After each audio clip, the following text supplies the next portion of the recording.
ஆனந்தபாபு அவர்களும் நண்பர்கள் செய்த துரோகத்திலிருந்து வெளியே வர முடியாமலும், யாரை நம்புவது என்று தெரியாமலும், நிம்மதி இல்லாமல், மன அழுத்தம் அதிகமாகி இரவிலும் தூக்கமில்லாமல் அவதிப்பட்டு வந்ததால் அவரின் மருத்துவரின் ஆலோசனையின் பேரில் தூக்க மாத்திரைகளை எடுத்து வந்திருக்கிறார். அப்படி ஒரு முறை தூக்க மாத்திரை போட்டுக்கொண்டு தூங்க முற்பட்ட போது அவருக்கு இருந்த டென்ஷனில் தூக்கம் வராமல் சிறிது நேரம் படுக்கையில் சாய்ந்தவாறு புகைப்பிடித்துக் கொண்டே கையில் சிகரெட்டோடு தூங்கி விட்டாராம்.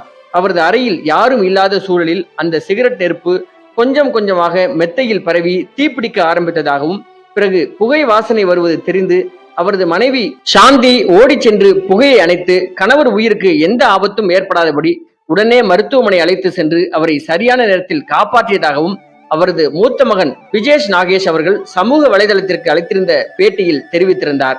கணவன் மனைவிக்கு இடையிலான சண்டை என்பது எல்லா குடும்பங்களிலும் நிகழும் ஒன்றுதான். அதற்கு ஆனந்தபாபு அவர்களின் குடும்பம் மட்டும் விதிவிலக்கு அல்ல.